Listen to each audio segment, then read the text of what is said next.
бүгінгі видеомызда сіздерге устрицаны қандай ашқанын көрсетеміз. Бұл устрицалар бізден Центральная Азияға бейтаныс болушы мүмкін.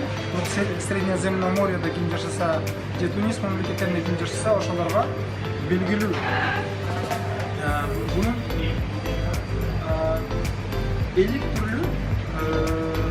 türlü bölünüp bizge Rossiyada en belgili olan 3 türlü razmerde gelir. Birinci razmer, ikinci razmer, üçüncü razmer olur. Bunu da ulaş alamız.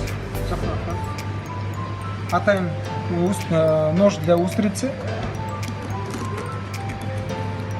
Секиин biraz.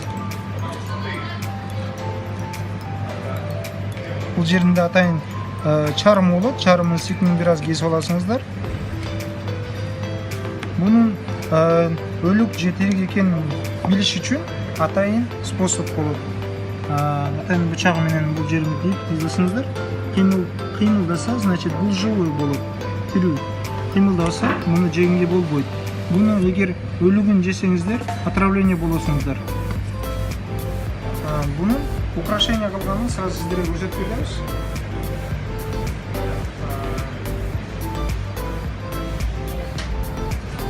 Егер сіздерге бұл нәрсе қызықты болса, сіздер базарлардан бұл устрицаларды сатып алып жесеңіздер болады.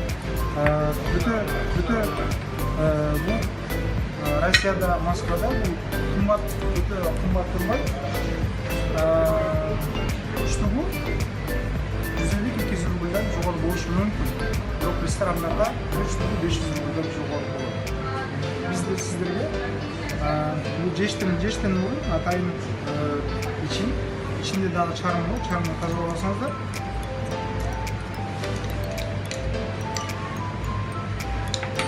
Салаттан қошып, тоже салатқа сата, лимоннан қошып, шunu жесеңіздер болады.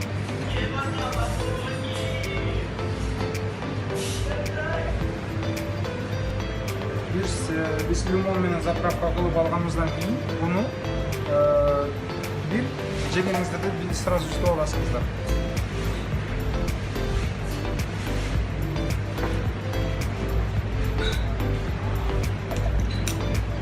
Бұны дамы тұзды, жұмшақ балыққа ұқсас. Бұл өзі моллюска.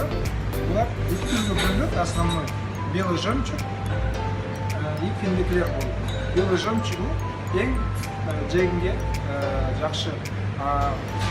Финдеклер дегені бұл атайын ошол жегендерге, жеп жүргендерге жағады. Жебей жүргендерге жақпай қалышы мүмкін.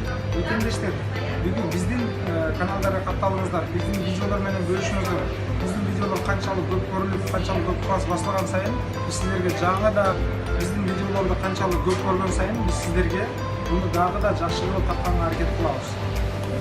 Біздің каналға қатталғанды ұмытпаңыздар. Манас 88 Инстаграм парақшасында да Манас 88.